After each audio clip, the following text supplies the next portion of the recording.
Bonjour Bénédicte Banzi. Bonjour. Alors vous êtes chercheuse en anthropologie politique au LAP. Vous avez publié aux éditions du Seuil cet ouvrage, La France qui a faim, le don à l'épreuve des violences alimentaires. Oui.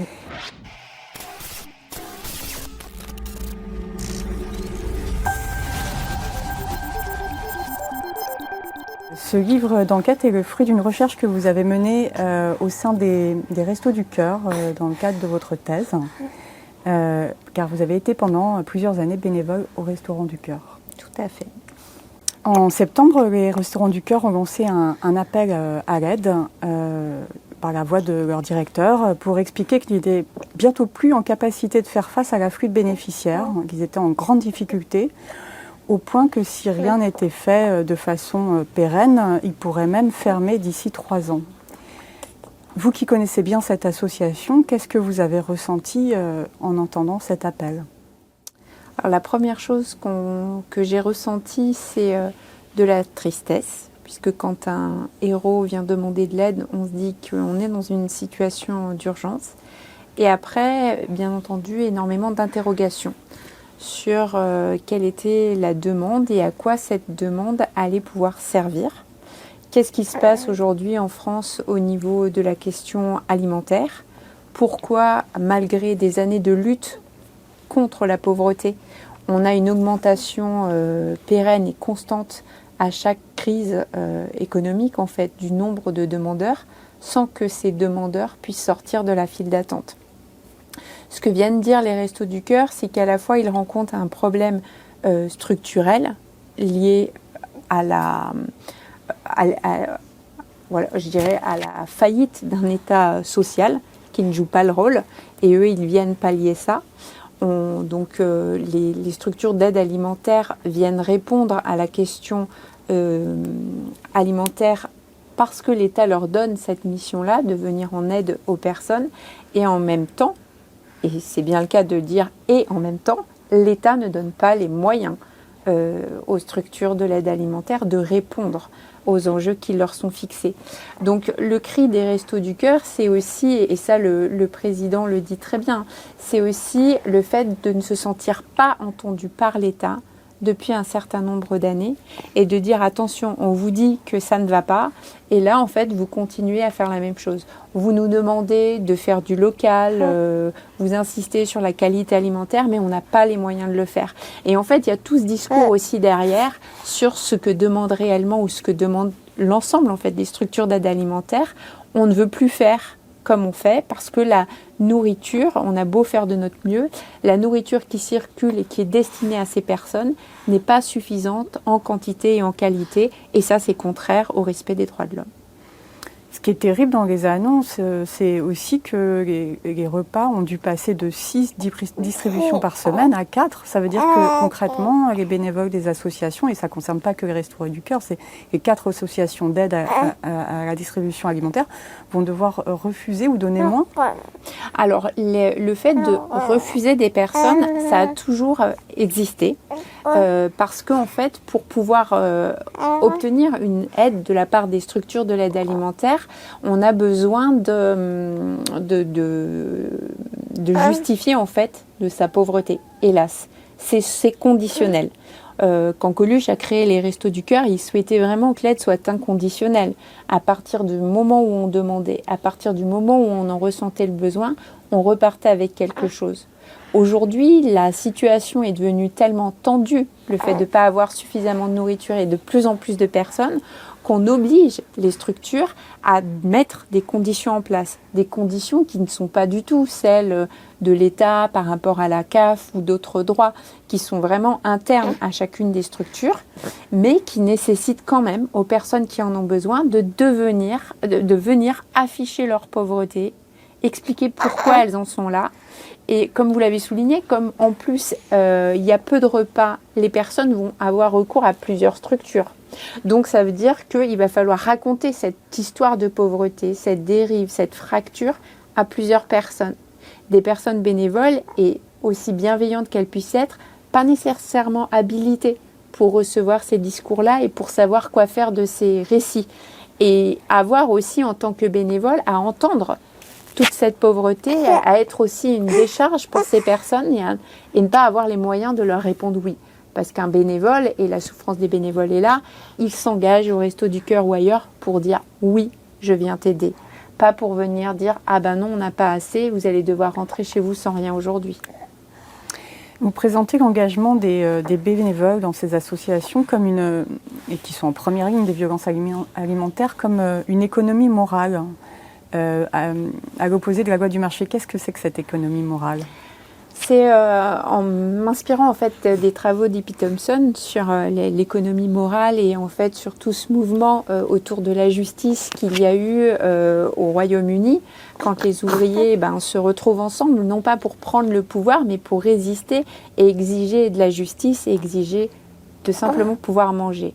Simplement pouvoir exister et vivre dignement. Et ça, c'est quelque chose que j'ai beaucoup retrouvé dans mon travail d'enquête auprès des bénévoles. On n'est pas du tout auprès de personnes qui ont envie d'exister, de se montrer, de prendre le pouvoir ou mais vraiment de personnes qui revendiquent le droit à chacun de pouvoir vivre dignement. Et ça passe par l'alimentation. L'alimentation, elle est ce qui nous rassemble, ce qui nous permet d'être avec l'autre, et c'est important. Et cet engagement, cette économie morale, elle vient aussi s'opposer à une économie immorale, qui vient aujourd'hui se servir de la pauvreté pour créer un marché indigne autour de la faim. Et du coup, dire aux structures de l'aide alimentaire, maintenant, en plus de lutter contre la pauvreté, voire à la place de la lutte contre la pauvreté, vous allez lutter contre le gaspillage alimentaire et utiliser toute la surproduction. Et ce n'est pas rien de dire ça, parce que cette surproduction, elle engage aussi notre agriculture dans un faux pas, où pour produire assez, il faut produire trop. Et cette surproduction, en fait, au lieu de venir alimenter les plus pauvres en leur donnant une alimentation qu'elle n'a pas choisie, elle vient aussi appauvrir les paysans qui n'ont plus la main sur les prix qu'ils fixent, etc.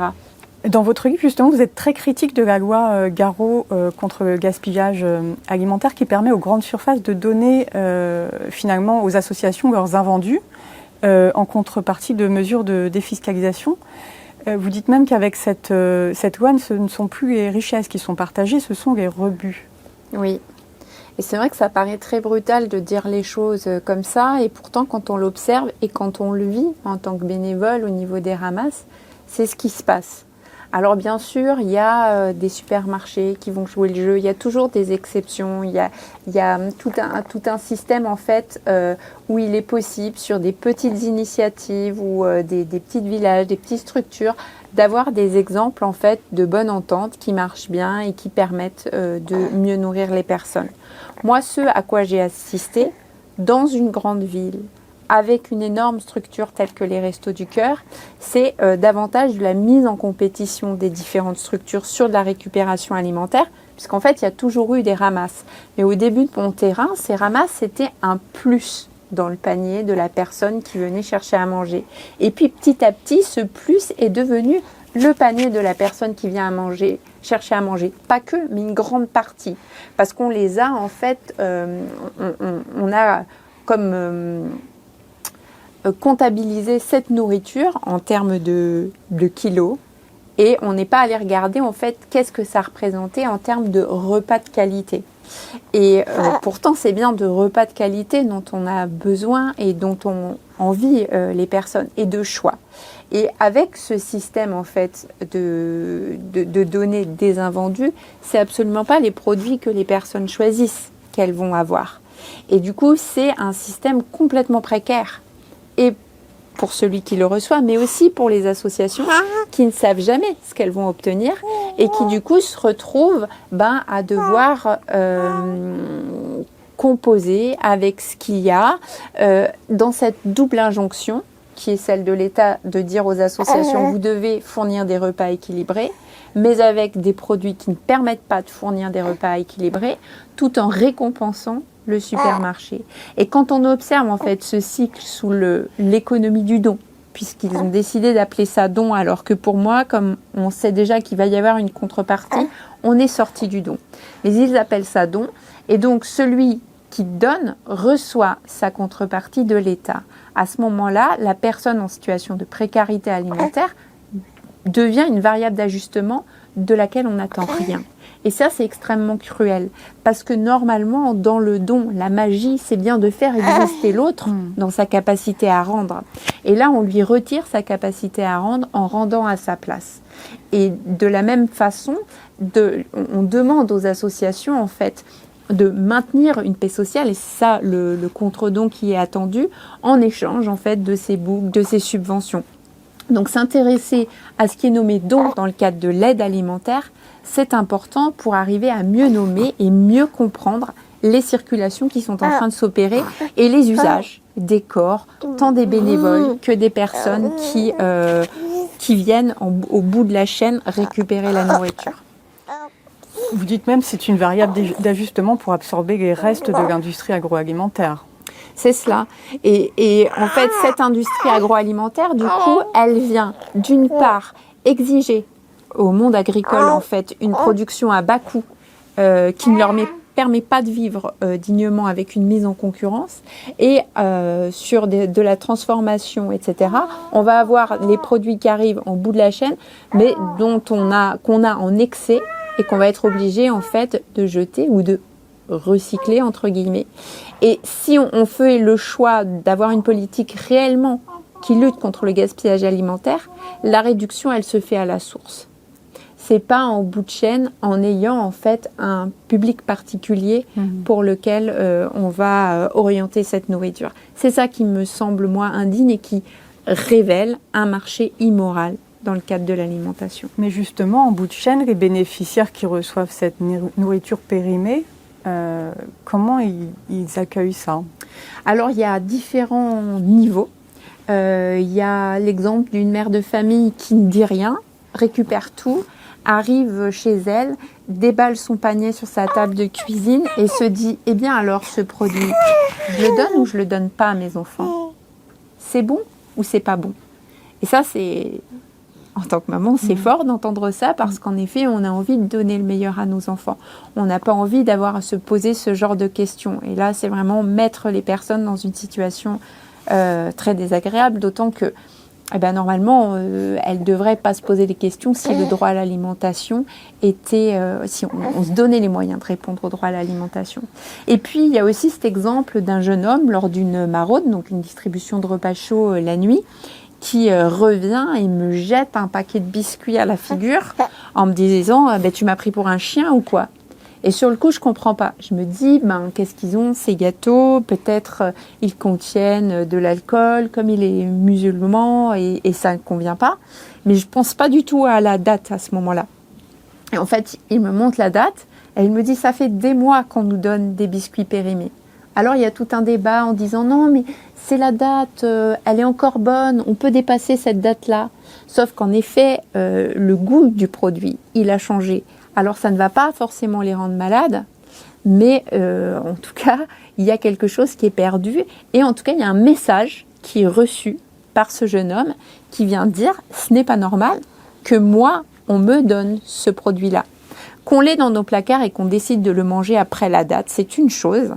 Que ce soit donné, ça vient signifier à l'autre que je te donne un produit dont on ne veut plus, parce que la date est dépassée. Comment ils peuvent accueillir ce message autrement ? Dans votre livre, vous dites que dans l'ordre néolibéral, les pauvres finalement ne participent pas à l'enrichissement, sont vus comme un coût, et qu'à ce titre, ils n'ont pas à être aidés. D'où ce manque de considération. Oui, et puis là, on a tout un nouveau discours qui vient parler en fait du pognon de dingue que produisent ces personnes, parce qu'en réalité, on a plein de leçons à apprendre des gens qui sont en situation de précarité, que ce soit de la précarité économique, alimentaire, de toute façon, elles vont ensemble, mais qui sont dans des systèmes de débrouille, d'entraide, de solidarité, dont on ne pourrait être que jaloux, parce qu'ils gaspillent beaucoup moins que nous, parce qu'ils savent en fait faire tout un tas d'économies ou qu'on oublie dans l'ordre du gaspillage qu'on a quand on est dans une société d'abondance. En fait, eux, dans cette société d'abondance, les choses ne sont pas en abondance. Et par rapport à ça, il y a eu un projet à Montreuil porté par Action contre la faim, l'Armée du Salut, le projet Passerelle, qui est venu doter les personnes de 100... En fait, c'était en fonction de la composition de la famille, de quelques centaines d'euros, sans les flécher. Et le résultat de l'étude montre, au bout de quelques mois, que les personnes ont utilisé cet argent non pas pour s'acheter des téléphones ou des écrans plasma, comme on a tendance à vouloir le faire croire, mais bien pour s'acheter de la nourriture et des vêtements qui peuvent être des fois très très importants quand on cherche du travail également. Donc voilà, il y a aussi toute cette autre regard à porter sur ces personnes qui vivent des situations extrêmement difficiles et qui ont, à un moment donné, parce que moi j'ai rencontré lors de mon terrain beaucoup de personnes qui étaient là après un accident de la vie, mais donc qui avaient à un moment donné participé à l'enrichissement de la société. Donc pour lesquels, normalement, une dette est existante et pour lesquels l'État social devrait répondre présent. Et c'est ça aussi qui est terrible dans le système d'aujourd'hui, c'est cette inversion de la faute. Et dans le cadre de la définition que j'essaie de faire des violences alimentaires, c'est important en fait d'observer cette inversion de la faute en permanence pour rendre coupable celui qui pourtant est en train de subir une violence structurelle, simplement parce qu'il est un être humain, on devrait avoir une toute autre considération de sa vie et de ses droits. On voit que la nourriture, aujourd'hui, avec l'inflation sur les produits alimentaires, le tassement des salaires, il est devenu, l'accès à la nourriture est devenu une question prégnante. C'est 1 Français sur 3 qui saute des repas. Concrètement, ça veut dire que sans l'aide alimentaire, il y a beaucoup de gens, une partie de la population qui ne mangerait plus. Non seulement on aurait cet état de fait avec une partie de la population qui ne mangerait plus, mais du coup ça déclencherait autre chose.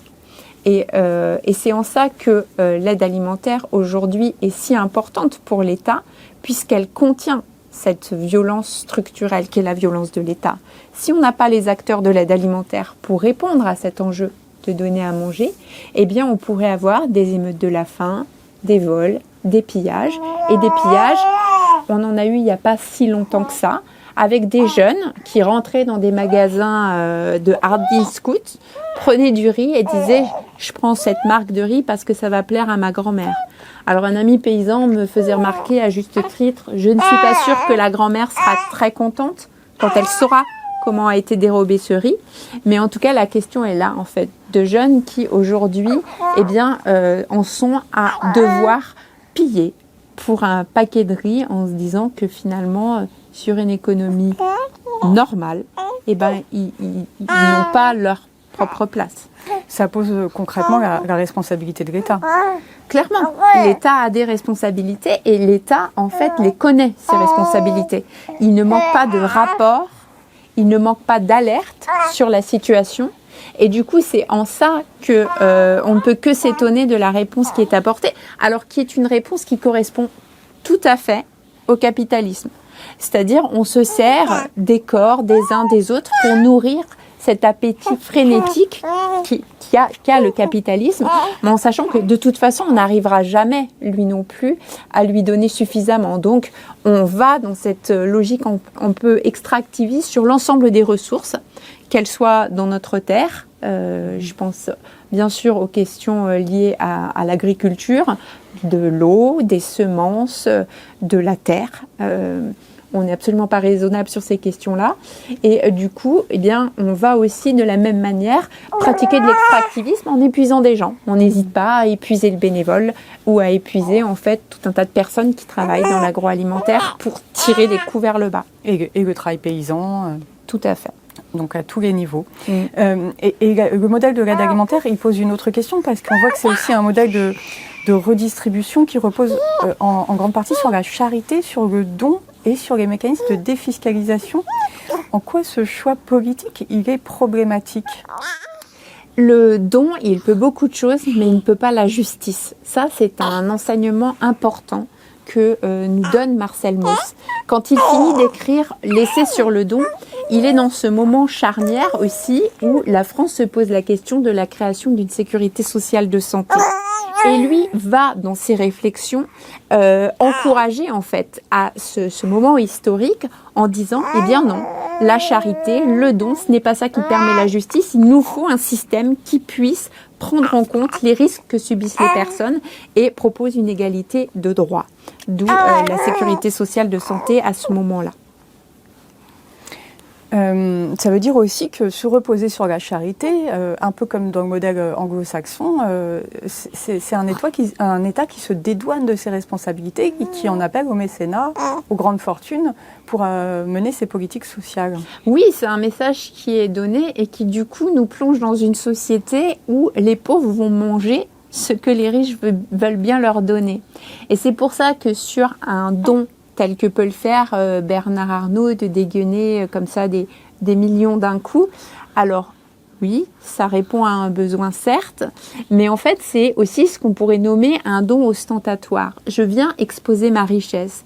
Je suis une grande fortune, je produis beaucoup d'argent, peut-être un peu aussi sur l'exploitation de tout un tas de personnes, de tout un tas de métiers. Et en même temps, je vais comme ça me dédouaner de ce que je fais en montrant ma générosité à la société. Pour moi, une société généreuse et le don, la réalité du don, elle est beaucoup plus forte chez celui pour qui le don coûte. C'est-à-dire que finalement, le don de Bernard Arnault revient au don de 10 € pour un Français moyen. Et je crois qu'un Français moyen, il donne assez régulièrement 10 €. Peut-être même qu'il les donne mensuellement. Et le don de Bernard Arnault, il ne sera pas mensuel. C'est comme ça. C'est un coup d'éclat, une annonce, une théâtralisation autour de ce don. Alors que finalement, le don aussi, il peut rester anonyme et il vient juste mettre en circulation autre chose et d'autres valeurs. Le don, c'est aussi cet engagement des plus de 200 000 bénévoles qui aident dans les associations et qui apportent aussi d'autres valeurs, comme vous dites, et qui les font circuler. C'est ça. Le don, il a deux charges. Il a une charge visible et il a une charge invisible. Et ces charges invisibles, en fait, c'est ce que Marcel Mauss va nommer le haut dans les sociétés qu'il observe pour dire qu'en fait, le don est chargé d'un esprit qui nous oblige. Parce que c'est vrai, normalement, quand on reçoit quelque chose, on est obligé. Et c'est pas normalement, c'est bien cette obligation et l'impossibilité de rendre qui fait qu'aujourd'hui, dans le système alimentaire, il y a une forme de violence. Donc, du coup, moi, quand je vais donner ou quand un bénévole donne, je peux charger une assiette, un plat, un sac de justice, par un sourire, par les mots que je vais entourer, par la présence. Et ces dons-là, en fait, vont faire circuler autre chose dans la société qui est très importante. Ça vient nous dire aussi que l'action des bénévoles dans le cadre de l'aide alimentaire, elle dépasse la question alimentaire. C'est autre chose qui est mis en circulation. La nourriture, elle est le support de cette chose-là. Et là aussi, c'est extrêmement important de l'avoir en tête parce que quand on vient prôner en fait la fin de l'aide alimentaire, ce n'est pas du tout la fin des Restos du Cœur, du Secours populaire, etc. Le cœur de ces structures est trop important dans nos sociétés pour qu'elles puissent continuer à marcher sur ses deux pieds. Il y a des liens sociaux extrêmement puissants et forts qui ont été créés grâce à ces structures. Et aujourd'hui, dans la transformation que doit connaître l'aide alimentaire, ça ne sera qu'avec les structures de l'aide alimentaire qu'on pourra y parvenir, parce qu'en effet, on reconnaît tout ce travail-là. Et finalement, aujourd'hui, le dire comme ça, c'est aussi situer cette action des bénévoles dans le cadre d'une résistance. Quand je parle d'économie morale, c'est aussi cette idée-là de situer les bénévoles non pas comme des personnes qui sont en cogestion de la pauvreté aux côtés de l'État, mais bien dans une idée de résistance, dans un moment où il est extrêmement difficile de faire autrement au vu de la manière dont fonctionne l'État, qui est violent, qui est brutal, et on le voit au quotidien dans différents secteurs. Donc du coup, on résiste. Mais il me semble aussi qu'il y a énormément de rencontres, d'initiatives aujourd'hui qui nous montrent que cette résistance peut conduire à autre chose si en effet on se situe historiquement parlant comme des résistants à un système qu'on veut voir changer. Merci Bénédicte Bonzi pour cet entretien. Merci Noam. Merci beaucoup.